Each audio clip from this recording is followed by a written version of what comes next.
नमस्कार दोस्तों, स्वागत है आपका अपने YouTube channel Binu education point में। दोस्तों, बिहार पुलिस 19,838 पद के लिए जो है बिहार पुलिस के लिए जो है महत्वपूर्ण प्रेस कॉन्फ्रेंस किया गया। ठीक है, इसमें जो है दोस्तों याद रखना, CSVC का जो चेयरमैन है जितेंद्र कुमार सर जो है, इन्होंने सारी जानकारी को दोस्तों इसमें जो है दिखाया है, बताया है। ठीक है, A to Z मैंने कितना फॉर्म भराया, कितना चीज़ों का दोस्तों जो है रिजेक्ट किया गया, क्या चीज़ का दोस्तों प्रोसेस है, कैसे एग्जाम होगा, क्या क्या करना है, A to Z चीज़ आपको इस वीडियो में बताया गया है। ये समझिए कि ये जो है एग्जाम से पहले का सबसे महत्वपूर्ण वीडियो रहने वाला है। तो ये सभी लोग जो है अच्छे से इस वीडियो को देखिए। आगे हम दोस्तों इस वीडियो को डाल रहे हैं। आप सभी लोगों का केंद्रीय चयन पर्षद सिपाही भर्ती की तरफ से इस संक्षिप्त प्रेस वार्ता में सभी लोगों का स्वागत है। आप जानते हैं कि हमने 11 मार्च 2025 को विज्ञापन 1/2025 प्रकाशित किया था 19,838 सिपाहियों की भर्ती के लिए। तो उसी की प्रक्रिया को आगे बढ़ाते हुए अब हम इसकी लिखित परीक्षा आयोजित करने जा रहे हैं। उससे पहले मैं थोड़े से आंकड़े दे दूं। 11 मार्च को हम लोगों ने विज्ञापन प्रकाशित किया था और 18 मार्च से आवेदन आमंत्रित करने शुरू किए, जो कि 25 अप्रैल तक चले। पहले 18 अप्रैल तक रखी थी उसकी डेट, उसको 25 अप्रैल तक बढ़ाया था, क्योंकि मार्च और अप्रैल के महीने में कई तरह के अवकाश आदि थे जिनकी वजह से बैंक आदि बंद हुए थे। तो इसलिए लोगों को ध्यान में रखते हुए उसको 25 तक बढ़ाया था। 17,06,628 आवेदकों ने शुरू में इसमें रजिस्ट्रेशन किया और अंतिम रूप से अब हमारे पास 16,73,586 अभ्यर्थी हैं, जो कि जिन्होंने अपने आवेदन कंप्लीट किए, भरे और उनके जो है वैलिड हमने उनको पाया है। जो 17,06,628 आवेदन थे उसमें से 10,947 आवेदन पूर्ण नहीं थे, यानी उन्होंने रजिस्टर किया लेकिन फॉर्म भरा नहीं पूरा। 20,940 आवेदकों ने जो है अपना रजिस्ट्रेशन कैंसिल कर लिया था जो है, और उसके बाद 1,155 को जो है हम लोगों ने वैलिड नहीं पाया था। इनकी सूची भी हम लोगों ने 6 जून को प्रकाशित की है। तो इस तरह से अब 16,73,586 हमारे वैलिड अभ्यर्थी हैं। इनकी परीक्षा हम 16 जुलाई 2025 से प्रारंभ करके 3 अगस्त 2025 तक के बीच में 6 चरणों में लेंगे।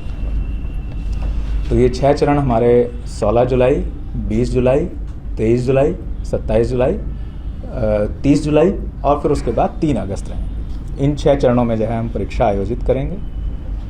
राज्य के 38 हमारे रेवेन्यू डिस्ट्रिक्ट हैं। डिस्ट्रिक्ट हेडक्वार्टर्स में 627 सेंटर्स में आयोजित की जाएगी। एक शिफ्ट में यानी एक दिन में करीब 2.5 लाख से 3 लाख के बीच में अभ्यर्थी हमारे इसमें पार्टिसिपेट करेंगे। तो इसके बारे में परीक्षा की जो हमारी तैयारी की गई है उसके बारे में मैं थोड़ा सा आपको ब्रीफ कर देता हूँ। पर्षद, पुलिस मुख्यालय और राज्य सरकार हमारे द्वारा जो है इसके लिए जो है अच्छे संचालन के लिए व्यापक तैयारियां की जा रही हैं। राज्य प्रशासन के जो वरीयतम स्तर हैं उनसे भी जो है सही समय पर सभी जिला पदाधिकारियों और सभी पुलिस अधीक्षकों के साथ समीक्षा बैठकें की जाएंगी और उन्हें कड़ाई से स्वच्छ परीक्षा संपादन के लिए मार्गदर्शन भी दिया जाएगा। ये सही समय आने पर अभी हमारे पास समय है। परीक्षा के सुचारू और कदाचार मुक्त संचालन के लिए राज्य सरकार ने जिला पदाधिकारी को एग्जाम कोऑर्डिनेटर और जिला पुलिस अधीक्षक को एग्जाम कोऑर्डिनेटर इनको भी नामित किया हुआ है। केंद्रीय चयन पर्षद सिपाही भर्ती की जितनी भी परीक्षाएं हैं उनके लिए डिस्ट्रिक्ट मजिस्ट्रेट्स और सुपरिटेंडेंट ऑफ पुलिस ये हमारे कोऑर्डिनेटर्स और को कोऑर्डिनेटर रहते हैं।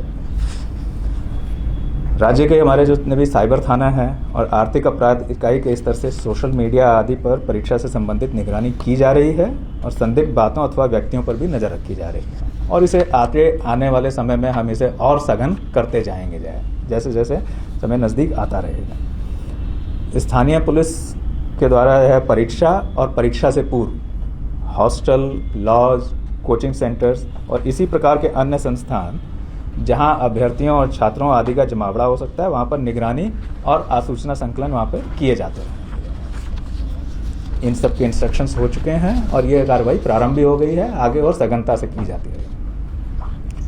परीक्षा केंद्र पर अगर हम जो है व्यवस्थाओं की बात करें तो स्वच्छतापूर्ण और कदाचार मुक्त रूप में जो है इसको हम संपन्न कर सकें, इसलिए प्रत्येक कक्ष जो है एग्जामिनेशन हॉल के प्रत्येक कक्ष और अन्य महत्वपूर्ण स्थानों पर CCTV की से निगरानी की जाएगी और उसकी लाइव फीड परिषद मुख्यालय के नियंत्रण कक्ष में रहेगी, जहां से उसको हम मॉनिटर भी कर सकते हैं और उसके आधार पर आगे जो है इंस्ट्रक्शंस भी पास ऑन कर सकते हैं। हर एक कक्ष में जैमर भी जो है लगाए जाएंगे और जो कि 5G और वाईफाई यानी मोबाइल नेटवर्क को जो है वो जैम करने की क्षमता रखते हैं।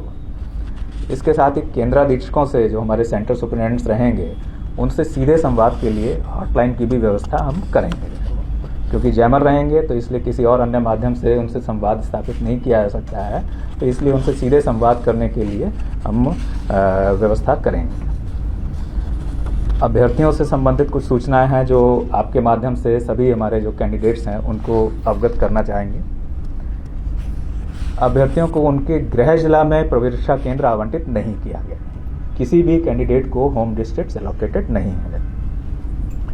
जिला, तिथि और केंद्र आवंटन का कार्य जो है ये हमने रैंडमाइजेशन तरीके से किया है, जिससे कि एक तरह से जो है कहें कि रैंडम वे में जो है उनको किस डेट और किस जिले में जाना हो सकता है वो पता चलेगा जो है उसमें। 20 जून से हमारे सभी कैंडिडेट्स हमारी वेबसाइट पर जाकर के परीक्षा तिथि और जिला की सूचना देख सकते हैं। 20 जून से उनको कि किस तिथि को और किस जिले में उनका सेंटर पड़ेगा उसको जो है ज्ञान करते हैं। लेकिन एडमिट कार्ड जो है वो परीक्षा की तिथि से 7 दिन पहले ही डाउनलोड कर सकेंगे और उस एडमिट कार्ड में ही एग्जैक्ट एक्चुअल सेंटर कौन सा है उसकी सूचना रहेगी। हमारी परीक्षा ये 2 घंटे की होगी, 12 बजे से 2 बजे के बीच में, लेकिन इसमें उनका अभ्यर्थियों का प्रवेश सुबह 9:30 बजे से प्रारंभ होगा और 10:30 बजे तक मेन गेट से चलता रहेगा। प्रवेश के समय उनके DFMD, HHMD और जिला पुलिस के प्रशिक्षित पुलिस कर्मियों से उनकी चेकिंग और फ्रिस्किंग कराई जाएगी और उसके बाद ही उनको प्रवेश दिया जाएगा। वहीं पर उनकी पहचान के लिए जो है सेंटर में और एग्जामिनेशन कक्ष में परिषद द्वारा निर्गत जो ई प्रवेश पत्र होगा, जो हमारा जो ई प्रवेश पत्र है उसी के माध्यम से और उसके साथ साथ पहचान पत्र एक ले जाना होगा उन्हें, जो आधार कार्ड हो सकता है, पासपोर्ट हो सकता है, पैन कार्ड हो सकता है, मतदाता पहचान पत्र हो सकता है। उसके साथ ही उनको प्रवेश की अनुमति होगी। मतलब बिना एडमिट कार्ड के जो हमारा निर्गत है उसके बिना वो प्रवेश नहीं कर सकते। साथ में उनको अपना एक पहचान सुनिश्चित करने वाला एक पहचान पत्र भी ले जाना होगा। परीक्षा कक्ष में कैंडिडेट्स के हाथों के हम जो है अंगूठों के निशान, उनके फ़ोटो और शॉर्ट वीडियो लेंगे। ये हमारा जो है उनका बायोमेट्रिक्स कलेक्शन रहेगा, जिसका उपयोग हम उस समय उनकी पहचान के लिए और बाद के जो चरण होंगे उसमें भी जो है उनकी पहचान करने और इम्पर्सोनेशन यानी प्ररूप धारण की संभावनाओं को नकारने के लिए उपयोग करेंगे जो है इनका। अभ्यर्थी परीक्षा केंद्र में किसी भी तरह की लेखन सामग्री जैसे पेन, पेंसिल वगैरह नहीं ले जा सकेंगे। उनको OMR शीट बेस्ड हमारा जो है एग्जाम है, तो OMR शीट को भरने और उससे कैलकुलेशन वगैरह अगर कुछ उसमें आवश्यकता है तो उसके लिए आप दो तो पेन हम प्रश्न पुस्तिका के साथ ही उपलब्ध कराएंगे जाएगा, तो वो हमारी तरफ से दिया जाएगा। उनको किसी भी तरह की लेखन सामग्री और जो दूसरी चीज़ों पर प्रतिबंध रहता है, इलेक्ट्रॉनिक सामान वगैरह जो है उस सब पर तो प्रतिबंध रहेगा ही, लेखन सामग्री भी वो नहीं ले जाएंगे, उनको हमें उपलब्ध कराएंगे। आपको अभ्यर्थियों को चेतावनी और सतर्कता बरतने के भी जो है हमारी तरफ से हिदायत देना जो है उचित लगता है, तो उसके लिए कि सभी अभ्यर्थियों को हमारी तरफ से हम आगाह करते हैं कि वो सोशल मीडिया या अन्य किसी माध्यम से दुष्प्रचार अथवा झांसे में ना आए जाए, उससे बचें। वो ये एक तरह के साइबर फ्रॉड का अवैध वसूली का माध्यम हो सकता है। इसकी सूचना तुरंत जो है वे नज़दीकी पुलिस थाना या साइबर थाना को देंगे है वो। अगर उनको किसी भी तरह से किसी माध्यम से कोई कांटेक्ट करने, अप्रोच करने की कोशिश करता है एग्ज़ाम से संबंधित किसी बात में, किसी तरह के प्रलोभन का या कोई और दूसरे झूठे आश्वासन का, तो इमीडिएटली वो थाने को सूचित करें और हो जाएगा। ये अवैध उगाही का ही माध्यम होगा, इसके अलावा इसका और कुछ नहीं है। परिषद के स्तर से भी जो है किसी अभ्यर्थी को दूरभाष, मोबाइल या सोशल मीडिया के माध्यम से व्यक्तिगत संपर्क नहीं किया जाता है। इसकी मैं साफ साफ बता दूँ कि जो है हमारे यहाँ से नहीं किया जाता है। परिषद और अभ्यर्थियों के बीच में जो संवाद है उसका माध्यम हमारी जो है वेबसाइट है, उस पर जो सूचनाएं हम प्रकाशित करते हैं, या अभ्यर्थियों के आवेदन में जो रजिस्टर्ड ईमेल या मोबाइल नंबर हैं उन पर जो प्री रिकॉर्डेड ग्रुप मैसेजेस हैं उनके माध्यम से हम उनको जो है करते हैं, और कोई दूसरा माध्यम हमारे यहाँ से नहीं है। जो है अगर इसके अतिरिक्त किसी अन्य स्वरूप में कोई उनसे संपर्क करता है या के प्रयास करता है तो इसकी सूचना थाने को दें दें। एक बात और कि परीक्षाओं की निष्पक्षता और स्वच्छता को बनाए रखने के लिए बिहार सरकार ने बिहार लोक परीक्षा अनुचित साधन निवारण अधिनियम 2024 जैसा कड़ा कानून अधिनियमित किया है जो है वो। तो 2024 में उसकी अनुसूची में भी जो है हमारा केंद्रीय चयन पर्षद सिपाही भर्ती की परीक्षाएं जो आयोजित करते हैं वो सब उसमें सम्मिलित हैं। यानी कि हमारी जो भी आप परीक्षाएं हैं वो उस एक्ट के तहत जो है उसमें हमारी जो है लागू है, जो हमारा एक्ट उसमें जो है। अब इस अधिनियम में अगर देखें तो किस तरह के कड़े प्रावधान हैं, तो इस अधिनियम में अभ्यर्थी परीक्षा में संलग्न पदाधिकारी किसी संस्थान अथवा व्यक्तियों द्वारा संगठित रूप में तथा सेवा प्रदाता आदि के द्वारा, यानी जो एजेंसी जो है सर्विस प्रोवाइडर्स हैं आदि के द्वारा परीक्षा की शुचिता को दूषित करने, प्रश्न पत्र लीक करने, उत्तर पुस्तिका आदि से छेड़छाड़ करने, प्रारूप धारण, अनुचित साधनों को सुगम बनाने के लिए सुरक्षा उपायों का उल्लंघन करना। जैसा मैंने कहा कि बायोमेट्रिक्स हम लेंगे, उनमें अगर कोई व्यवधान पैदा करता है या आनाकानी करता है तो वो भी इससे कवर्ड है।